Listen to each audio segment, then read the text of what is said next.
The ceiling fan above his head was spinning slowly and making a soft creaking sound with each rotation Arjun kept, counting the rotations because it helped him focus on something other than the pain shooting through his right leg. 123, 120, 4, 125. The small government hospital in their town smelled like antiseptic mixed with something else. He could not quite identify. Maybe it was fear, maybe it was hope. He was not sure anymore. 3 hours ago, he had been running across the main road near the market his mother had sent him to buy bread from the shop on the other side. She needed it for the evening meal and they were out of flour. He remembered looking both ways like she always told him to. The road seemed clear. He started crossing, then everything happened so fast that his mind could barely process it. The motorcycle came from nowhere. At least that is how it felt. One moment he was halfway across the road, and the next moment he was flying through the air. The impact threw him several feet.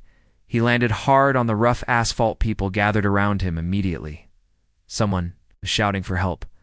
Someone else was trying to move him. A woman was crying and saying he was just a child. The motorcycle rider was standing nearby looking pale and shaken. Arjun remembered trying to sit up, but his leg would not cooperate. When he looked down, he wished he had not. His right leg was bent at an angle that legs should never bend. Blood was seeping through his school uniform pants. The pain hit him then, not like a wave, but like 1,000 needles all at once.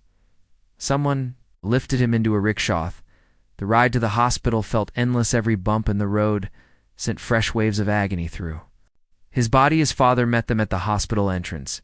His face was white with worry. His mother arrived minutes later. She was still wearing her work clothes from the construction site where she carried bricks all day. Her hands were shaking as she tried to smooth his hair back from his forehead. Now, here he was on a metal stretcher in a hallway because the emergency room was full. Doctors were preparing to examine him. He could hear them talking in low voices just a few feet away. They thought he could not hear them, but he could. One of them was saying the leg looked bad, very bad. Another was discussing surgery. The words compound fracture kept coming up. His parents were sitting on a bench against the wall. His father had his head in his hands. His mother was twisting the edge of her sari over and over. He knew what they were thinking. How would they pay for this? They barely made enough money to feed the family. His 2 younger sisters needed school supplies. The roof of their small house leaked. When it rained now, there would be hospital bills, surgery costs, medicine. Felt something tight in his chest, but it was not pain, it was guilt. If only he had been more careful. If only he had waited a few more seconds before crossing. If only he had seen the motorcycle coming. The head doctor finally came over to him. He was an older man with kind eyes and gray hair at his temples. He introduced himself as Dr. Mehta. He spoke gently as he examined the leg. Arj, I tried not to make any sound, even though it hurt terribly when the doctor touched certain spots. After the examination, Dr. Mehta pulled up a stool and sat beside the stretcher. He looked directly at Arjun with an expression that was both serious and compassionate. The nurses moved closer. His parents stood up and came to the other side of the stretcher. Everyone was waiting for the doctor to speak. Dr. Mehta explained that the leg was badly broken in multiple places. The bones had broken through the skin in one spot. This was called a compound fracture. It was serious, very serious. They would need to operate immediately. Even with surgery, there were no guarantees. The leg might not heal properly. He might walk with a limp for the rest of his life. He might lose some mobility permanently. There was even a small chance they might need to consider amputation if infection set and the room went very quiet. His mother made a small choking sound. His father gripped the edge of the stretcher so hard his knuckles turned white. The nurses exchanged glances. Everyone was looking at Arjun now, waiting. They expected him to cry, to scream, to break down. Children his age usually did when they heard news like this. 12-year-olds were not supposed to handle such devastating information calmly, but something strange was happening inside Jimin's. Instead of panic, he felt an odd sense of clarity. Instead of fear, he felt curiosity. He looked at his mangled leg and then at his hands.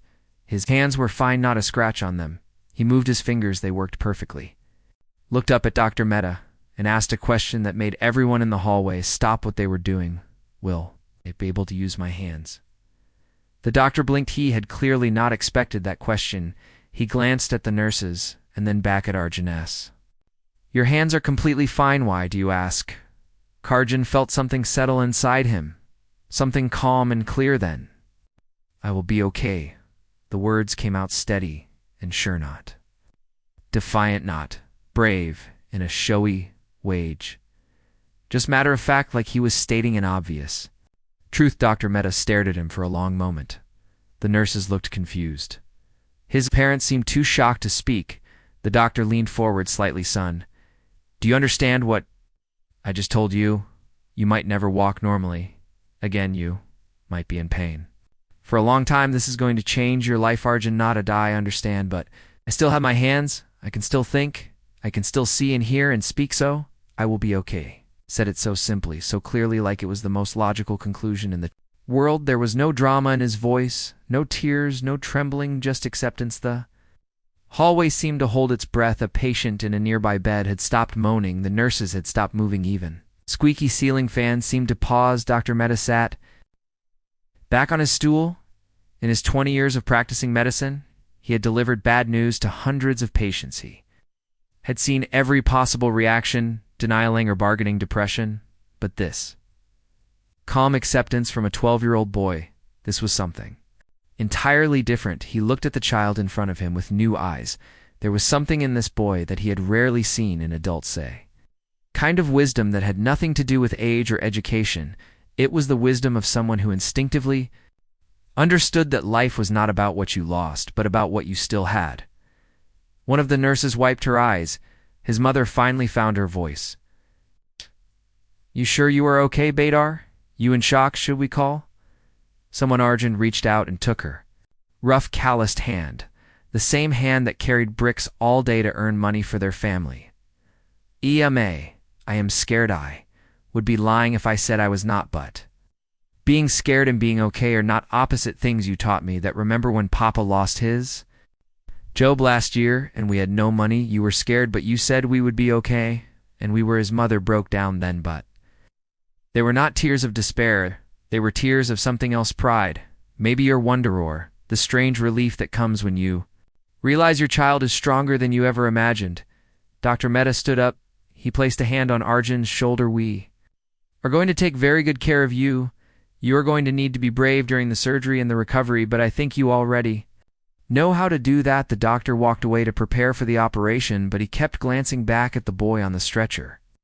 All his years he had never met anyone quite like this. The nurses began wheeling Arjun toward the operating room. As they moved through the crowded hospital corridors, he kept his eyes open, taking everything in. He saw old people lying on benches because there were not enough beds.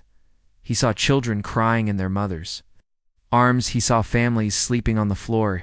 He saw doctors and nurses rushing from patient to patient. Everyone here was dealing with pain. Everyone here was facing something difficult. Was not special in that regard. What made anyone special was how they chose to respond. The anesthesia room was cold. They transferred him to the operating table. The lights above were bright. A nurse was adjusting tubes and monitors. Another was checking his vital signs. Dr. Mehta appeared in his surgical gear. Ready. Arjun nodded. The nurse placed the mask over his face, told him to count backward from 10. Nine, his last thought before the darkness took him, was not about his broken legit. It was about his hands and everything he could still do with them. When he woke up hours later, the surgery was over. His leg was wrapped in a heavy cast. The pain was incredible, but he was alivened. His hands were still working just fine. Nobody in that hospital knew it yet. Not the doctors, not the nurses, not even his own parents. But that moment when he asked about his hands, instead of crying about his leg, that was the moment everything began to change. Not just for him, but for everyone whose life would eventually touch his. The ceiling fan was still spinning above him, still creaking with each rotation, but somehow the sound seemed different now. Less like a complaint, more like a promise that even broken things could still move forward, still serve a purpose, still make a difference in the world around them. The first week in the hospital was the hardest, not because of the pain, although that was bad enough, but because of the boredom and the helplessness. Arjun had never been good at sitting still. He was the kind of boy who was always doing something, building things, fixing things, helping neighbors repair their roofs, or Gates now, he was stuck in a bed with his legs suspended in traction, unable to move, unable to do anything except stare at the cracked ceiling and listen to the sounds of the overcrowded ward. The government hospital where he was recovering had 40 beds in the general ward, but there were always more than 60 patients. The extra beds were squeezed into every available space. Some patients slept on mats on the floor. The lucky ones had family members who could afford to rent a folding cot. The hospital was a world unto itself, a place where rich and poor ended up in the same corridors, though of course the rich ones usually ended up in the private rooms upstairs. Down here in the general ward, it was mostly people like his family, daily wage workers, small farmer, street vendors, people who lived one emergency away from financial ruinage, and spent his first few days just watching. He could not do much else. He watched the nurses rush from patient to patient, never enough time, always tired, always stressed. He watched the other patients, though. Old man in the bed next to him who had broken his hip falling from a ladder, the young woman across the way who had been in a cooking gas explosion, the teenage boy 3 beds down who had been injured in a factory accident. Everyone had a story. Everyone was in pain, but what struck him most was the pediatric section at the far end of the ward. It was separated from the adult section by a thin curtain. Behind that curtain, children were crying, not just the crying of physical pain, but the deep, frightened wailing of children who did not understand what was happening to them.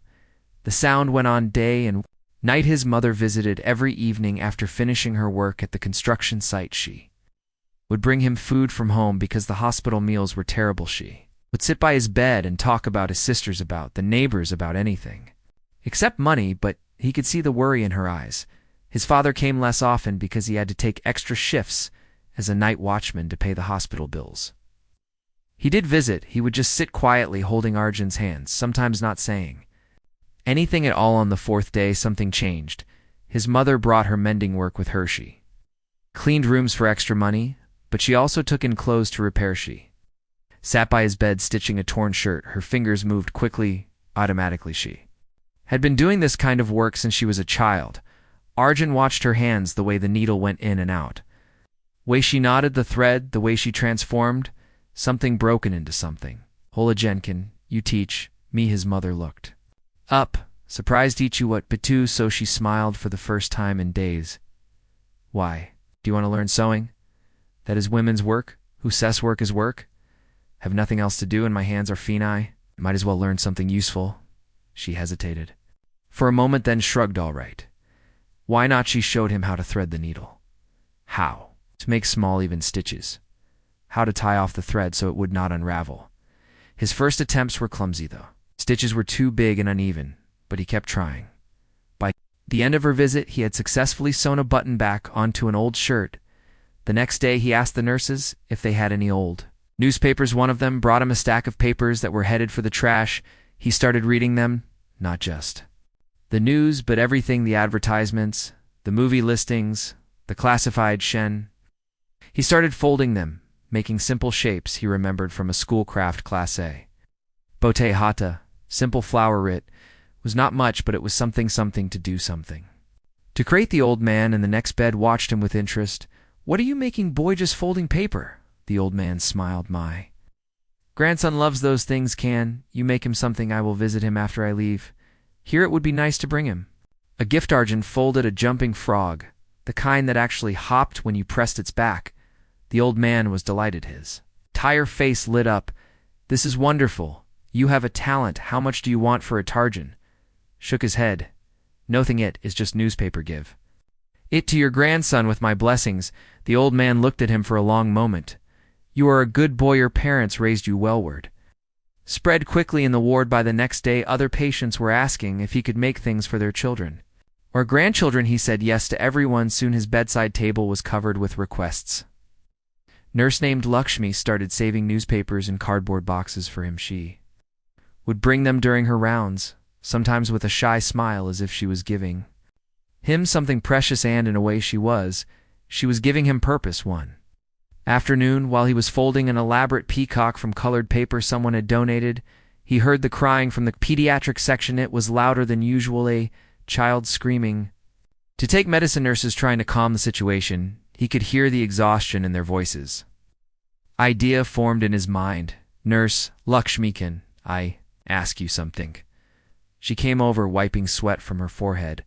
What is it, Arjun? The children in the pediatric section, why are they always crying? She sighed and sat on the edge of his bed. They are sick, they are scared, they are in pain. Many of them do not understand why they have to stay here, why they cannot go home. Their parents work during the day, so they are alone most of the time. We try to comfort them, but we have so many patients, not enough time. He held up the paper peacock he had just finished. Can I give this to one of them? Her eyes widened. You want to give your beautiful work to a sick child? Yes, maybe. It will help them feel better, even just for a little while. Lakshmi took the peacock gently. She disappeared behind the curtain. A few minutes later, the screaming stopped. He heard a small voice asking questions. What is it? How did you make it? Can I keep it? Then silence, not the silence of fear, but the silence of wonder. Lakshmi came back with tears in her eyes. There is a 5-year-old girl back there. Her name is Priyoshi, has been here for 2 weeks with a severe infection. She cries every day for her mother, who can only visit once a week. When I gave her your peacock, she stopped crying immediately. She is sitting there right now, just staring at it, touching the feathers you folded. Arjun spread through his chest. Can you ask her what her favorite color? ISI will make her something else tomorrow. From that day forward, Arjun dedicated several hours each day to making toys for the children and the pediatric ward nurse. Lakshmi became his messenger, carrying his creations behind the curtain, bringing back requests. Say boy wanted a car, a girl wanted a doll, another child wanted anything with stars on. If learned to work with whatever materials were available: newspaper, cardboard from medicine boxes, scraps of cloth from his mother's mending, pilot bottle caps, bits of string. He discovered that rice paste made excellent glue. His mother showed him how to make ETH. Learned to use the colored pencils that Nurse Lakshmi bought him from her own salary, not expensive colored pencils, just basic ones from a street vendor, but they were enough. The pediatric section changed. The constant crying decreased. Children started asking when the boy who made toys would send something. New parents began to notice. One mother came to Arjun's bedside with tears streaming down her face. My son has not smiled in 3 weeks today. He smiled because of a paper elephant you made. Thank you so much. Arjun did not know what to say. He had just been trying to pass the time, trying to use his hands for something useful. He had not expected this. The hospital staff noticed 2 doctors making their rounds would stop to see what he was creating. Other patients started donating materials. One man brought a whole stack of old magazines. Woman donated ribbons from her sewing kit. A visiting family left behind colored paper their child had been using. Soon, Arjun's bed looked like a small workshop. During the second week, a young woman visited the ward. She was well dressed, carrying a professional camera. She was there to see her nephew, who had been admitted for a minor surgery. While waiting, she noticed the unusual quiet in the pediatric section. Curious, she peeked behind the curtain. What she saw made her stop. Children who should have been crying were playing with elaborate paper toys. Little boy was making his cardboard car race with another child's truck. 2 girls were having a tea party with paper cups and plates. A toddler was hugging a stuffed doll made entirely from rolled newspaper and scraps of cloth. She asked Nurse Lakshmi about it. The nurse smiled with pride. There is a boy in the general ward. His name is Arjun. He makes all of these. The woman, whose name was Kava, was a journalist for the local newspaper. She asked if she could meet him. Nurse Lakshmi led her to Arjun's bed. He was in the middle of creating an intricate puppet theater from a cardboard box. His fingers moved with practiced ease, threading string through holes he had carefully punched with a borrowed pen, cutting doors and windows with a blade Nurse Lakshmi had given him under strict supervision. Hello, Arjun. My name is Kavatanars. Lakshmi told me you make toys for the sick children. He looked up and nodded. Yes, I have nothing else to do, and they need something to make them happy. Do you do what nobody pays? He thought about it for a moment. When I first got hurt, I was thinking only about myself, my pain, my problems, my broken leg. But then I saw all these other people, all these children, everyone's suffering, and I realized something. Yes, I lost the use of my leg, but I still have so much to working hands and mind that can think and create, that can see. If I spent all my time feeling sorry for myself, I would waste all the things I still have, so I use what I have to help others. It makes them feel better, and honestly, it makes me feel better. Tukavita was writing quickly in her notebook. Can I take your picture? Can I write a story about you for the newspaper? John shrugged. If you want, but I am not doing anything special. I am just folding paper. That story ran in the local newspaper 3 days later.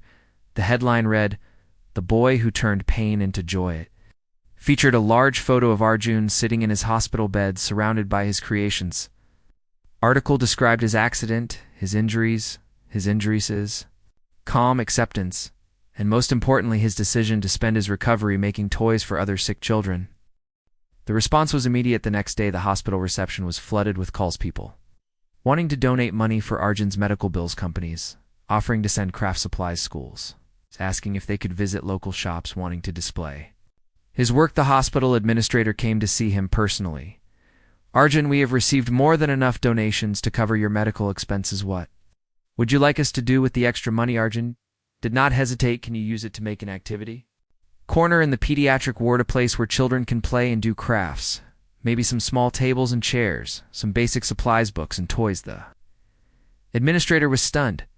"You do not want anything for yourself. I have everything I need, but those children, they are here for weeks. Sometimes they need more than just medicine. They need something to do, something to look forward to." The administrator nodded slowly.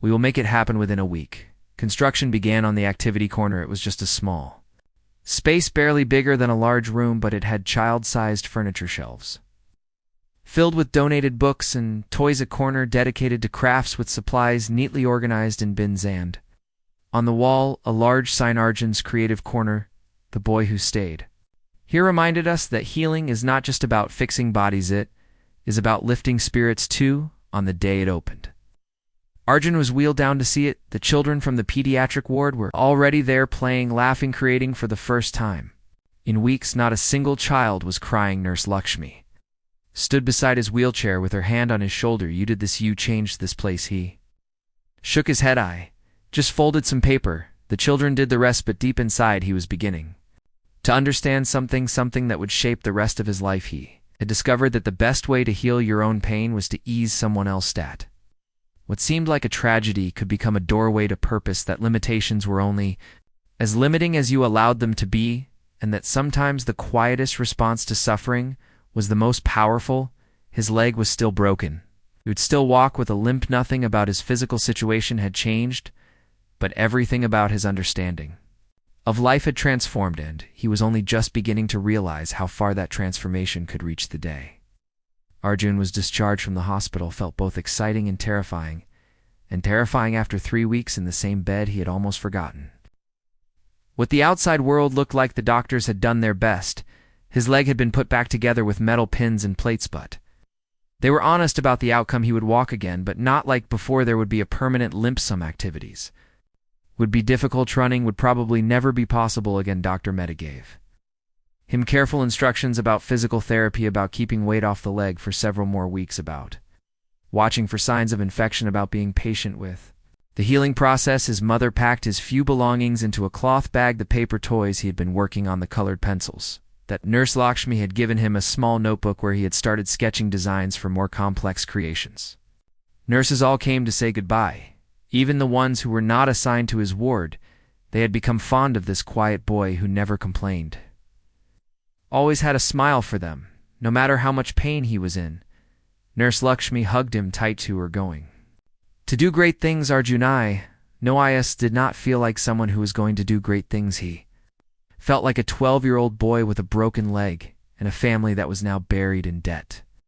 Despite the donations, the ride home in the rickshaw was painful. Every bump sent jolts through his leg, but he did not say anything. His parents had worried enough. When they finally reached their small house, his 2 younger sisters came running out. "You were home, you were home." They wanted to hug him, but his mother stopped them. Careful, his leg is still healing."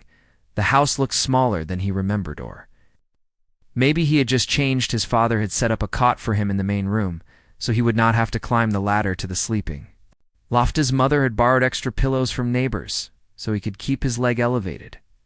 Everything was arranged for his comfort, but looking around he could see what it had cost them. The shelf where his mother usually kept emergency savings was empty. His father had dark circles under his eyes from working double shifts. There were fewer vegetables in the kitchen than usual. The kerosene lamp was being used instead of the electric bulb to save money. His accident had not just broken his legit. Had broken something in the family's fragile financial balance that night, after everyone was asleep. Arjun lay awake thinking his sisters were curled up in the loft above his.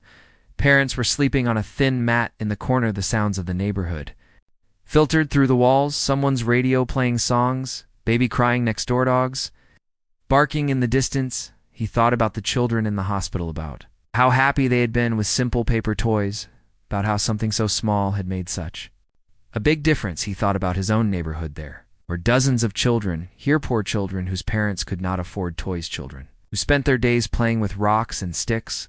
What if he could do for them what he had done for the hospital children? The next morning, he asked his mother if he could set up a small workspace in the corner of the house. She looked worried. You need to rest, Beta. The doctor said I can rest and work at the same time, please. I cannot just lie here doing nothing. She understood that feeling. She had never been good at sitting idle either, so she helped him arrange a low table near his cot. She brought him newspapers that neighbors had thrown away, cardboard boxes from the market, old fabric scraps from her mending basket. Within an hour, word had spread through the neighborhood. Arjun is back. Arjun is making toys again. Children started appearing at the door, shy at first, peeking in, then more bold. Can you make me something? Can you show me how? At first, Arjun just made toys and gave them away, but on the third day, a woman from 2 houses down came to see him. She was a widow who sold vegetables at the market. Her son had been watching Arjun work and had come home excited. He had made his own paper boat.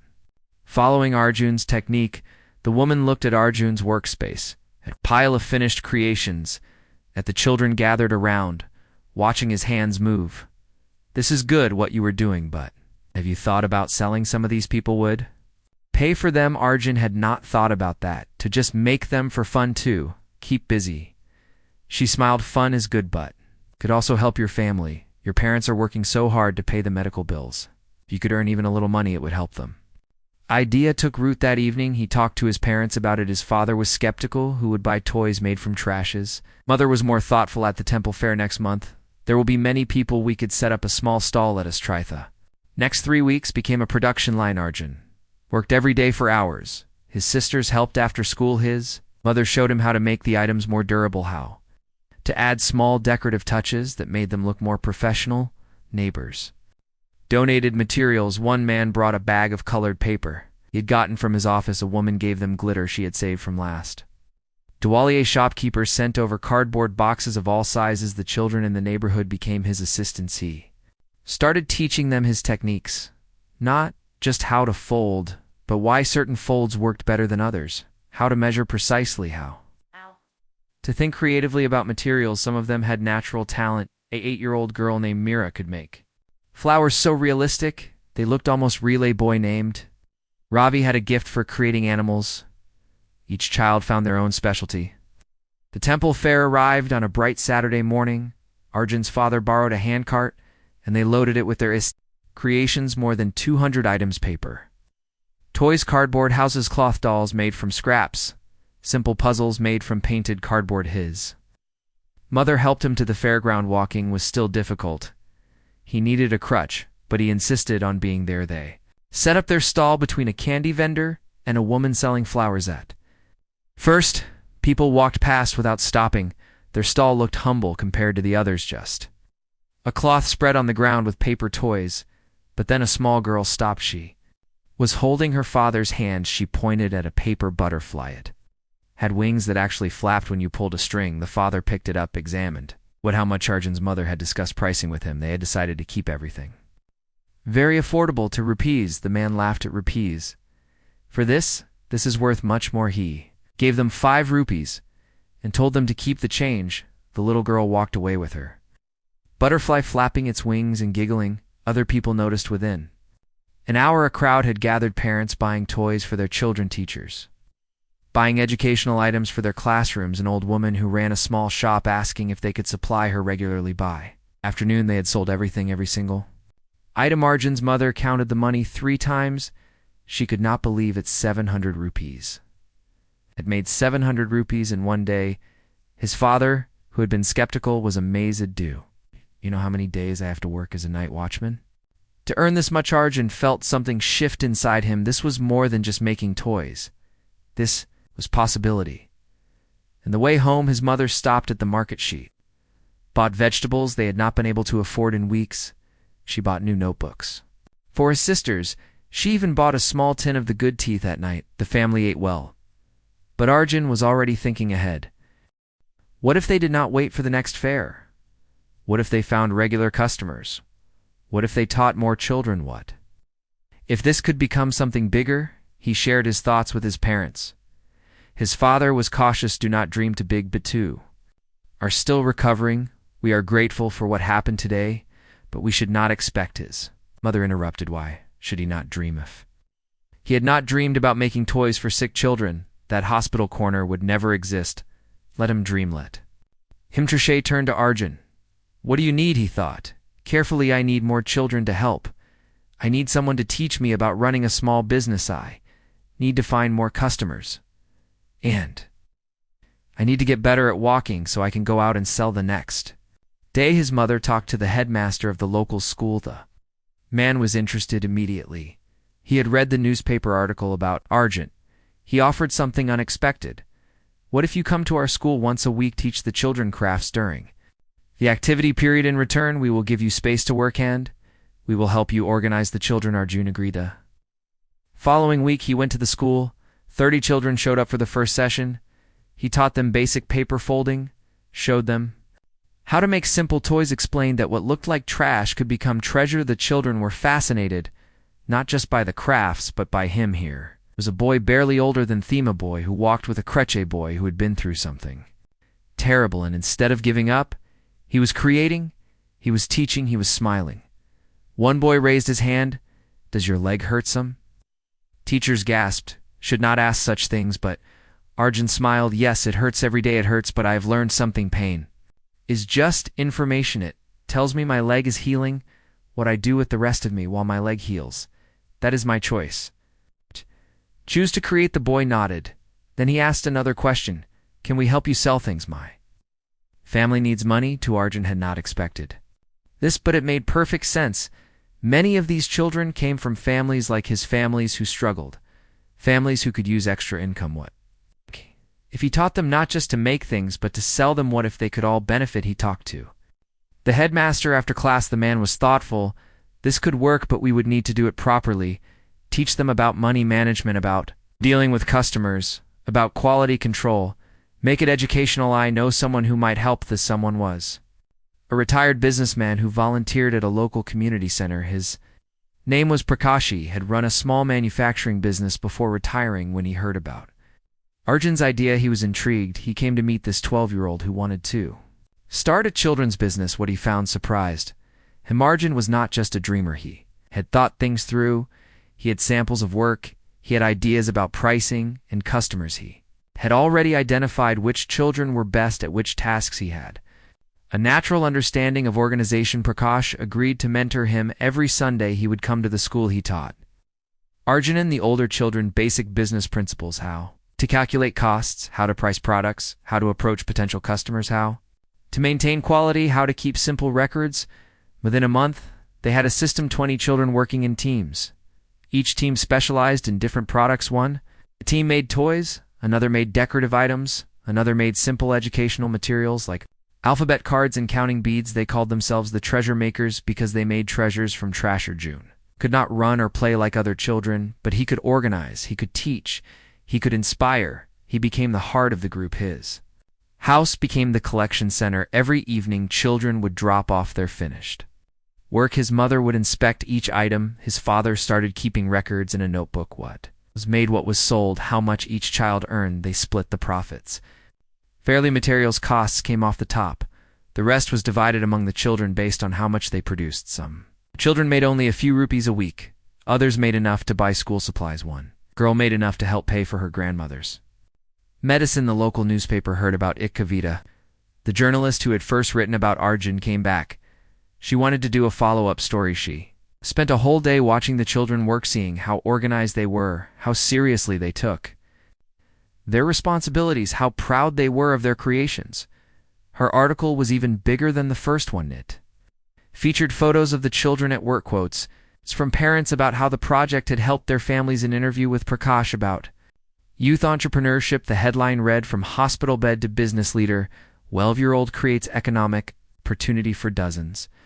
The response was overwhelming. Shops wanted to stock their products, schools wanted them to do workshops, and GOs wanted to partner with them. Companies wanted to sponsor them with materials. Arjun's small corner workspace was no longer enough. Headmaster gave them a unused classroom at the school that became their workshop, their meeting place, their headquarters. More children wanted to join. They had to create a waiting list. Durjan insisted on certain rules. All children had to be in school. No one could work during school hours. Everyone had to maintain their grades. Quality was more important than quantity. Everyone would be paid fairly. 6 months after his accident, Arjun stood in front of a room full of people, not standing as Ali. He still needed his crutch, but standing. The local community center had invited him to speak about his journey, about the treasure makers, about turning difficulty into opportunity. He was nervous. He had never spoken in public before, but when he started talking, the words came naturally.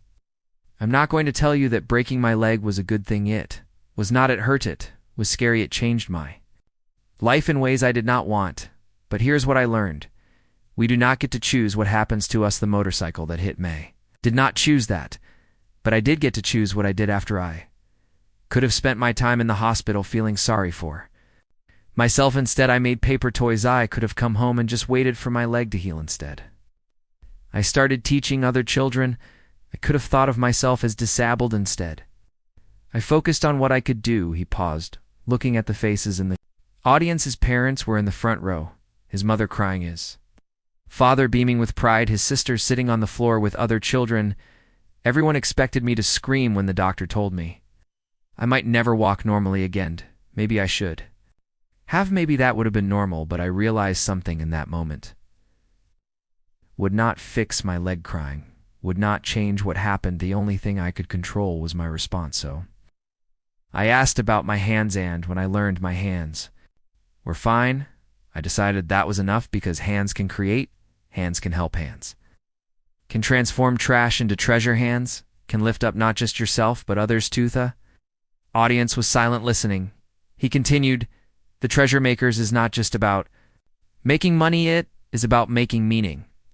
Every child in our group has their own story, their own struggles, but when we work together, when we create together, we are not just making toys, we are making proof that we matter, that our work has value, that we can contribute, that we are not defined by what we lack, but by what we give."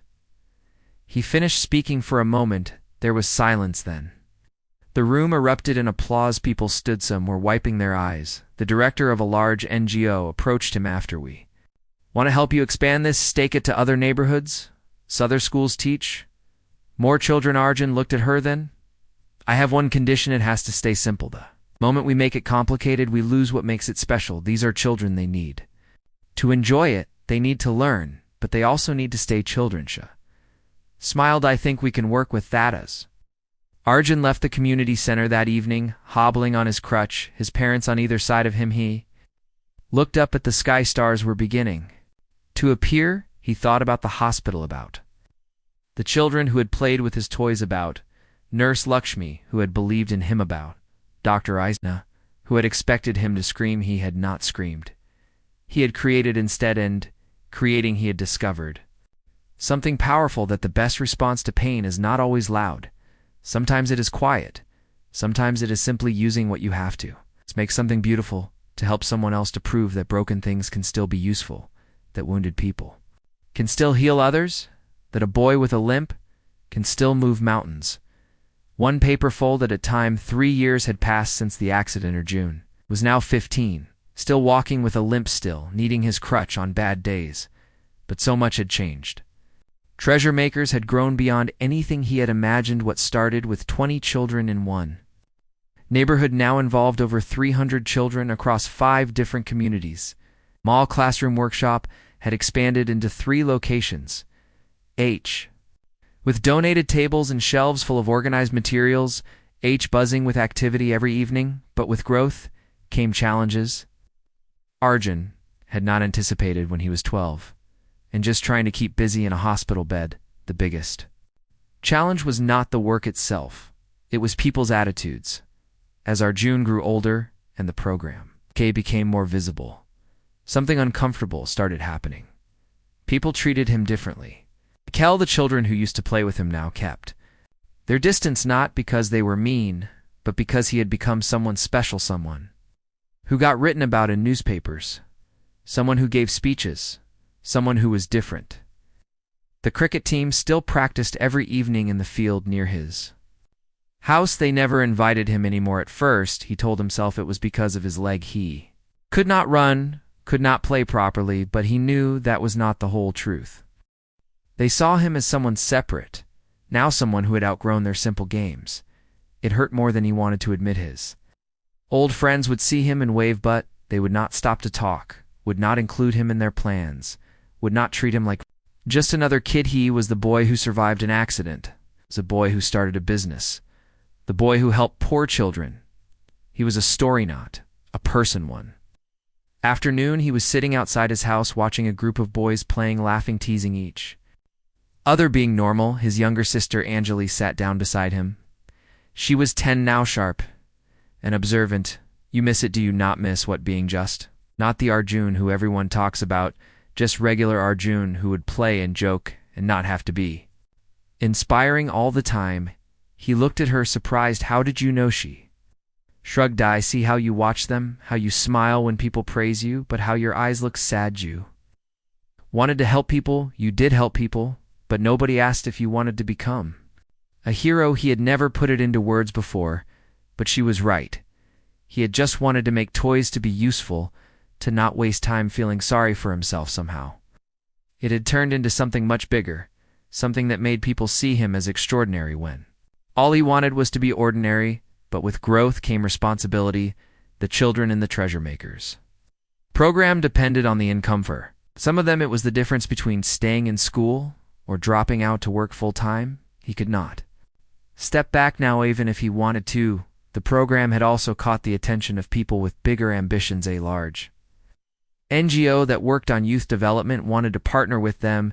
They sent a team to evaluate the program, professional people in crisp clothes, carrying tablets and cameras. They watched the children work. They interviewed everyone they met and documented everything. Then they made an offer. They wanted to scale up the program, take it to 20 schools, train hundreds more children, provide professional equipment and materials, create a proper supply chain for selling the products. But there was a condition: the program would need to be standardized. All locations would follow the same curriculum, the same schedule, the same production methods, same quality standards. It would become professional, organized, efficient. Arjun listened to their presentation. It sounded impressive. Charts showing projected growth timelines for expansion, budgets for equipment, impact assessments. When they finished, looked at him expectantly, waiting for him to be excited. Instead, he felt troubled. Can I think about it? The team leader looked surprised. It's an amazing opportunity. We are offering resources most programs would dream of, and I am grateful, but this is not just my decision. This affects hundreds of children. I need to talk to them. After they left, Prakash, the retired businessman who had been mentoring him, came over. He had sat quietly through the whole presentation. What do you think, Uncle Prakash? Was quiet for a moment. I think they are offering you a chance to help more children. That's good, but I also think you are worried about losing something. What am I worried about? Losing the soul of the thing. Arjun nodded. That was exactly it. When they talked about standardization, about efficiency, about professional quality control, they were talking about things that made business sense. But the treasure makers was not started to make business sense. It was started to give children a sense of purpose, a place to belong, a way to feel valuable. If they standardized everything, would children still feel like they were creating, or would they feel like they were just following instructions? Prakash smiled. This is why you are a good leader, Arjun. You are thinking about the right things. But here is what I will tell you. Growth is not bad. Change is not bad. What matters is that you do not lose sight of why you started. If this partnership helps you serve more children without losing your purpose, then it is worth considering. If it turns this into just another program, another project, another set of metrics to meet, then it is not a lay. You can decide which it will be. Arjun spent the next week talking to the children in the program. He visited all 3 workshops Locations he sat with small groups, asked them questions, listened to their thoughts. What he heard was mixed. Some children were excited about the idea of expansion, about getting better materials, about reaching more people. Others were worried that it would change what they loved about the program. One girl named Deepa, who had been with them from the beginning, spoke what many were thinking. Right now, we can make what we want. If someone has a new idea, we can try it. If something does not work, we can change it. If we standardize everything, will we still have that freedom? Another boy named Arun added his concern. Right now, when someone buys our toy, they know a child made it. They know it is special because it is made with care, not made in a factory. We become too professional. Will it still feel special? These were good questions the NGO presentation had not addressed. Arjun called a meeting of all the older children who had leadership roles in different locations, 20 teenagers sitting in a circle. He presented both sides the opportunity, the concerns. Then he asked them to decide together. They debated for 2 hours, some arguing for growth, some arguing for keeping things small. Finally, a compromise emerged. They would partner with the NGO, but on their terms. They would expand, but slowly. They would accept resources, but maintain creative freedom. Would standardize certain things like safety and quality, but not creativity and innovation. Each workshop location would have flexibility too. Try new things. Children would still have input on what they made. The program would remain child-led. Even as it grew, Arjun took this proposal back to the Njatha team leader. Was not happy. This is not how we usually work. We need consistent outcomes, measurable results, standardized processes. Then maybe this is not the right partnership. Woman stared at him. You are turning down our offer. No, I'm asking you to modify it. We want to grow. We want to help more children, but not at the cost of what makes this program work. We are not just teaching children to make products. We are teaching them that they matter, that their ideas have value, that they can create their own opportunities. If we lose that, we might help more children, but we will help them less. There was a long silence. Finally, the team leader smiled. You were 15 years old and you just negotiated like someone 3 times? Your age all right? We will try it your way, but we will need to see results. Fair enough. The partnership moved forward on the new terms, slowly, carefully. The NGO provided materials and training, but the children maintained control over the creative process. New workshops opened in different neighborhoods, but each one had its own character, its own specialties, its own way of doing things. Arjun found himself traveling between locations, teaching new groups, solving problems, maintaining. The balance between growth and authenticity was exhausting. School became harder to manage. His grades started slipping. His teachers were understanding, but concerned. You cannot do everything, Arjun. You need to focus on your studies too. He knew they were right, but how could he step back when so many children depended on the program? One evening, he came home completely drained. His mother took one look at him and made him sit down. Beta, you look sequin. Was the last time you just rested? I do not have time to rest. Yes, you do. You are not responsible for saving the world. You are 15. You should be studying, playing, being a child. I am not a child anymore. Umatha accident changed. That she knelt down in front of him, taking his hands in hers. The accident changed. You're legit. Did not change who you were supposed to be at this age. Are still growing, still learning, still figuring out life. Do not sacrifice your childhood trying to fix everyone else's problems. But these children need me. They need the program, not you specifically. You built something beautiful, but if it cannot survive without you working yourself to exhaustion, you did not build it right. Her words hit hard because they were true. He had been so focused on growth, on helping more children, on living up to everyone's expectations. He had forgotten to take care of himself. The next day, he called another meeting of the program. Leaders, I need to tell you something. I cannot keep doing this alone. I need help, real help, not just people following my instructions, but people who can lead alongside me. The children looked at each other. We thought you wanted to be in charge. You never wanted to be in charge. You just started something, but if this is going to continue growing, it needs to belong to all of us, not just me. They spent that meeting restructuring, creating leadership teams for each location, establishing clear roles and responsibilities, setting up systems so that decisions could be made without everything going through Arjun. It was hard for him to let go scary. To trust others with something he had built, but it was also freeing. Within weeks, the program was running more smoothly, more efficiently, and Arjun had time to breathe. To study time to just be 15. One Saturday afternoon, he was sitting outside doing homework when the cricket team walked by. They saw him, waves started to walk on. Then one of them stopped. "Hey Arjun, do you want to play? We are short one person. I cannot run. We know you can be wiki keeper. You do not have to run for that." He looked at his homework, then at the boys, then he smiled. "Cade, give me a minute." He played terribly, missed easy catches, could not squat properly because of his leg. The other boys teased him good-naturedly, just like old times when he finally stumped someone out. They all cheered like he had won a championship. Walking home that evening, cricket bat borrowed from a friend, legs aching but heart light, he realized something important. He had been so focused on being inspiring and living up to the story people told about him that he had forgotten how to just live. The program did not need him to be a hero, it needed him to be sustainable. His family did not need him to be extraordinary, needed him to be healthy and happy.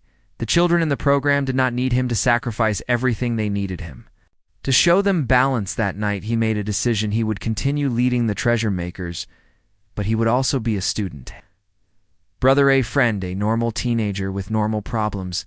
He would not choose between being inspiring and being ordinary. He would be both, because real people are not one-dimensional. Real people have homework and cricket games. Real people get tired and need help. Real people can do extraordinary things and still be perfectly ordinary. The next day at school, his teacher announced that he had been selected to speak at a regional conference on youth entrepreneurship. Hall.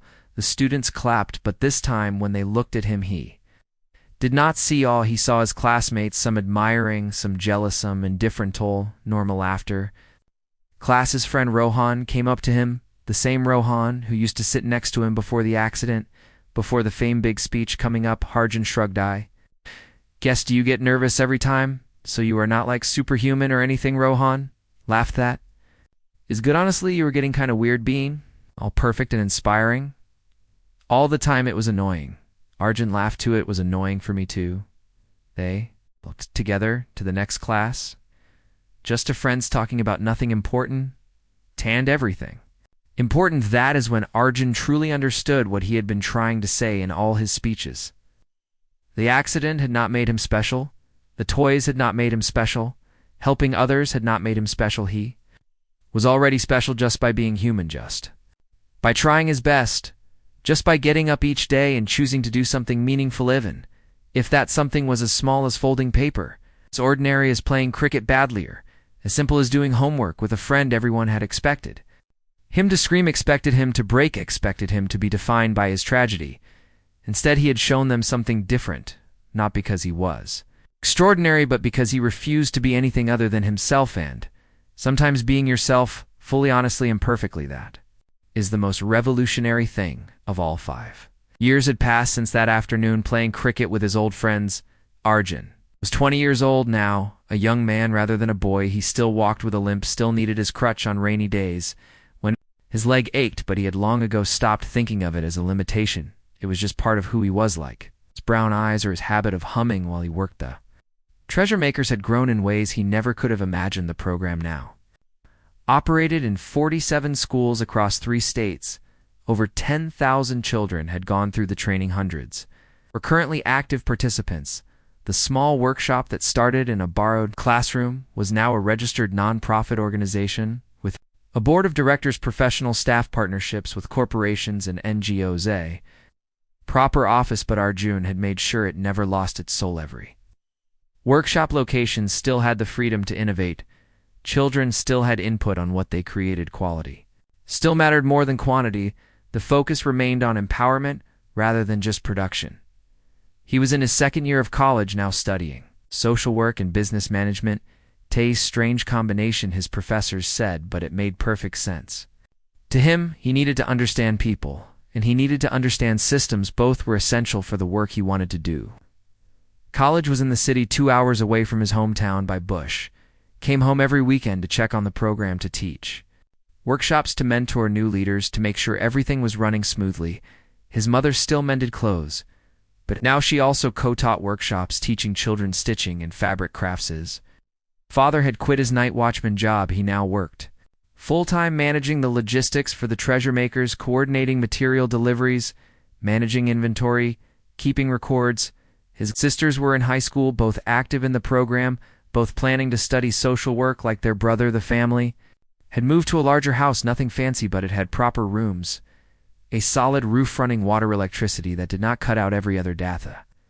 Medical bills from the accident were long paid off. They even had savings, real savings in a bank account, not just coins in a jar. But Arjun knew that success was measured in more than just his family's circumstances. The real measure was in the children whose lives had changed, like Maraith, girl who had discovered her talent for making flowers 7 years ago. She was 17 now. She had won a national craft competition, received a scholarship to design school. Her work was displayed in galleries in 3 cities. She came back every month to teach younger children, to show them that their crafts could open doors they never knew existed, like Ravitha boy who made cardboard animals. He was running his own small business, now employing 5 other young people from the neighborhood, selling toys to shops across the region. He had bought his family their first refrigerator, paid for his younger brother's surgery, built a proper bathroom in their house. Like Dipafa girl who worried about losing creative freedom, she had become one of the main program coordinators, managing 3 workshop locations, training new teachers, developing curriculum. She was studying for her social work degree through correspondence courses, planning to open programs in rural areas where opportunities were even more scarce. These were the stories that mattered, not the newspaper articles about Arjun, not the awards the program had won, but the individual lives, the specific families, the concrete changes. One afternoon, Arjun received a call from a prestigious international organization. They wanted him to speak at a global conference on youth empowerment in Geneva, Switzerland, all expenses paid, a chance to share the treasure makers model with leaders from around the world. His mother was ecstatic. Switzerland, can you imagine our Arjun speaking in Switzerland? His father was proud, but practical. It is a long flight. Will your leg manage? I will manage, Popeye always do. But as the date approached, Arjun felt conflicted. Speaking at conferences had become a regular part of his life. He had spoken at dozens of events over the years, schools, universities, corporate gatherings, government seminars. He was good at it and knew how to tell the story, how to inspire people, how to make them understand the power of simple interventions. But lately he had been feeling like something was missing, like he was spending more time talking about change than actually creating it. The night before his flight to Geneva, he could not sleep. He sat outside his house looking at the stars. The same stars he had looked at 7 years ago after speaking at the community center. So much had changed, so much had stayed the same. His younger sister Anjali came out and sat beside him. She was 15, now the same age he had been when he struggled with the burden of everyone's expectations. Cannot sleep, too many thoughts. She waited, knowing he would talk when he was ready. Do you think I am doing the right thing, going to Geneva talking about the program, instead of being here working on ITS? Considered the question. Seriously, I think you are doing both. When you talk about the program, you bring attention to it, donations, partnerships, opportunities. But when you are away, the program runs fine without you, better than fine, actually. So maybe the question is not whether you should go, but why you feel guilty about going. He looked at her, surprise. How did you get so wise? I learned from my brother, the one who taught me that the best way to help others is to first understand yourself. Smiled, but the question remained. Why did he feel guilty? After thinking about it, he realized he felt guilty because he was getting opportunities that the other children in the program would never get, flying to Switzerland, speaking, international conferences, meeting important people. These things were happening because he had been the one who started everything, because he was the face of the program. But dozens of other children had worked just as hard, had shown just as much leadership, had contributed just as much. They deserved these opportunities. Too, that is when the idea formed he would go to Geneva, but he would not go alone. The next morning, he called an emergency meeting of the program leaders. 30 young people showed up, ages 15 to 22. All of them had been with the program for years. All of them had grown up alongside. I told them about the Geneva invitation. Then he told them his idea. "I'm not going alone. We are going to select 5 people to come with me, not based on who has been here longest, not based on who is most articulate, but based on who has a genuine passion for expansion, who wants to learn how to take this model to new places, who is ready to become a leader not just in our program, but in the larger movement." The room exploded with excitement, questions, concerns, nominations. They spent 3 hours discussing and debating. Finally, they selected 5 Deepa, who wanted to start rural programs, Ravi, who understood the business side, a younger girl named Kavya, had innovative ideas about using technology, a boy named Samir, who had experienced training new workshops, and Mira, who could represent the artistic side. It took some scrambling to arrange. The organization was initially confused. They had invited Arjun, not a team, but he was insistent. "This is not about MIT, never was. If you want to understand the treasure makers, you need to hear from the people who make it work, not just the person who happened to start it." They agreed. The trip to Geneva was transformative, not just because of the conference itself, though that was impressive. Leaders from 70 countries, discussions about youth empowerment, innovation, sustainability, but because of what happened in the small moments when Deepa spoke on a panel about rural development, her voice shaking at first, then growing stronger. Ravi talked to business leaders about social entrepreneurship, explaining how profit and purpose could coexist. When Kavya demonstrated their work to a group of donors, her enthusiasm infectious. When Samir led a workshop teaching international participants basic paper, folding, the room full of adults, folding like children. When Mira displayed her work in the conference exhibition, people gathering around in wonder. Arjun watched all of this with a feeling he could not quite name. Pride, yes, but something more than that. Relief, maybe the relief of knowing that what he had started would continue long after he stepped back. It belonged to all of them now, not just him. On the last day of the conference, a woman approached their group. She was from a foundation that funded youth programs globally.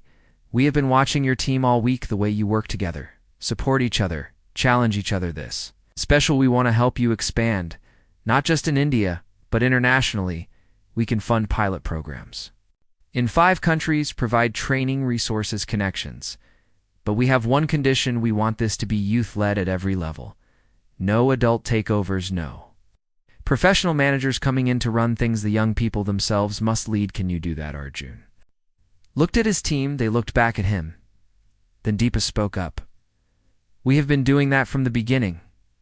Why would we stop now?" The partnership was formed that day. Within a year, Treasure Makers programs were starting in Kenya, Philippines, Bolivia, and Apoland, Indonesia, each adapted to local culture, local materials, local needs, but all sharing the same core principles: children, and create value from what others discard. Limitations can become strengths.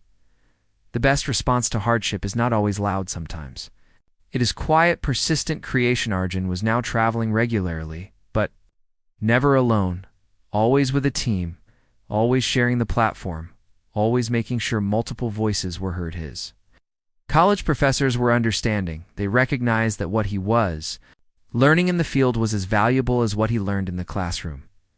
Maybe more valuable. On his 21st birthday, he was back home. The local community center threw a celebration, not just for him, but for everyone involved in the program. Past participants, current participants, parents, teachers, donors, volunteers, hundreds of people.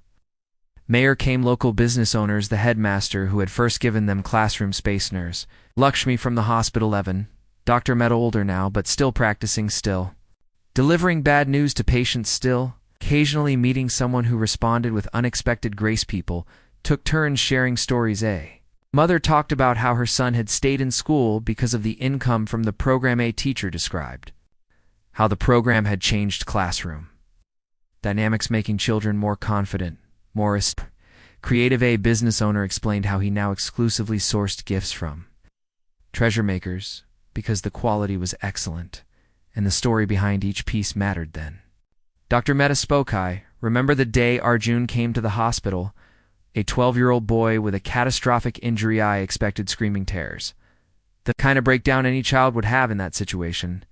Instead, he asked about his hands. At the time, I thought maybe he was in shock. Maybe he did not understand the severity, but I was wrong. He understood perfectly.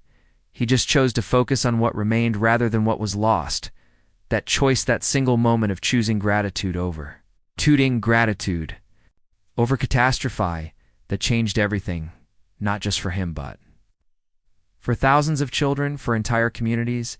It changed me, made me rethink how I delivered difficult news, made me remember to help patients see what they still have, not just what they have lost. The room was silent, then someone started clapping. Soon everyone was on their feet, but they were not applauding.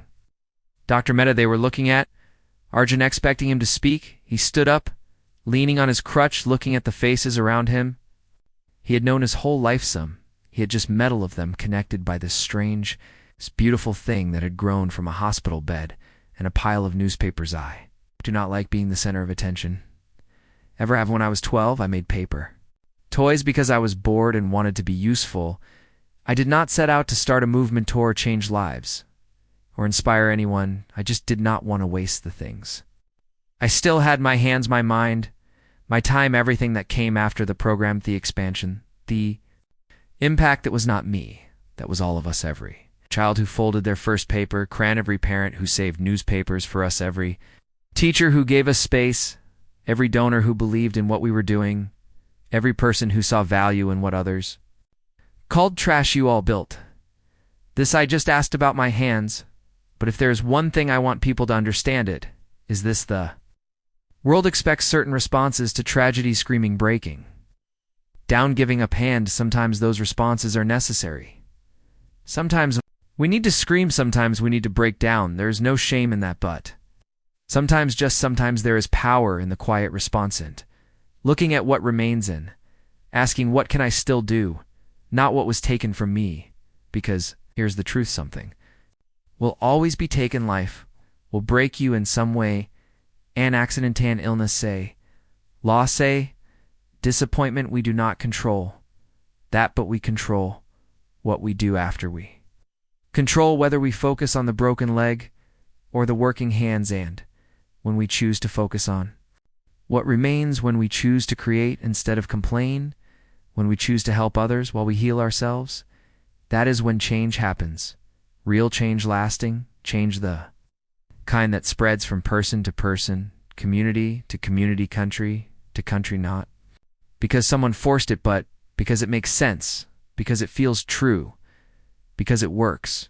He paused, looked directly at the children in the room. So, to all the young people, here you will face hardships. Everyone does. When that happens, people will expect you to respond in certain ways. Maybe you will, maybe you should, but also know that you have other options. You can ask about your hands, whatever that means for you. You can look for what remains. You can create from what others discard. You can turn your pain into purpose, not because you are extraordinary, but because you are human, and humans have this incredible ability to transform suffering into service, to make meaning from mess, to fold paper into possibilities. As he sat down, there was a moment of stillness. Then his youngest sister stood up. She was 12, the same age he had been. She walked to the front, holding something behind her. Back by all made something for you, revealed a massive collage made from thousands of pieces of folded paper, each one created by a different child in the program. Together they formed a picture of a boy in a hospital bed, hands raised, folding paper around him, stars made from silver foil below. The caption: everyone expected the boy to scream. Instead, he changed everything. Arjun looked at it. This massive collaborative artwork representing thousands of children, thousands of choices to create thousands of responses to their own hardships, and he realized he had not changed everything. He had started something, given permission for a different kind of response. But these children, they were the ones changing everything, change in their own way, with their own hands, their own creativity, their own quiet revolutions. That night, after everyone had gone home, he sat outside under the stars, his leg aching as it always did after a long day, his crutch leaning against the wall beside him. He thought about the motorcycle that had hit him 9 years ago. The driver had apologized profusely, had visited several times, brought fruit money for hospital bills, racked with guilt. Arjun had forgiven him immediately because holding anger would not change anything. Driver had moved away years ago, but sometimes Arjun wondered if he knew, if he had any idea that the accident he caused, that Terrible moment of impact had somehow become the starting point for all of this probably. Not that is how life works, we do not see the full consequences of our actions, good or bad. We just do what we don't, the ripples spreading ways we never anticipate. Picked up a piece of newspaper, started folding, not thinking about it, just letting his hands. Remember, within minutes he had created a crane simple perfect. He held it up to the moonlight. This is what he had learned: you cannot control what hits youth motorcycles. That come out of nowhere, the accidents, the breaks, the losses.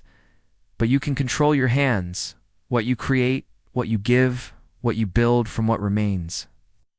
Sometimes that is enough, more than enough is. Everything. The crane caught a breeze, moved as if trying to fly. He smiled, set it down gently. Tomorrow, he would go back to college, back to classes and assignments and normal life. This weekend, he would visit workshop locations, teach, learn, support. Next month, he would travel to Kenya, help launch the program. There the month after that, who knows, but tonight, he was just Argent, 21 years old, sitting under the stars with a leg that would always limp in hands, that would always create a boy who was expected to scream but chose instead to fold paper. And in that choice, in that quiet, persistent, simple choice, changed everything, one crane at a time.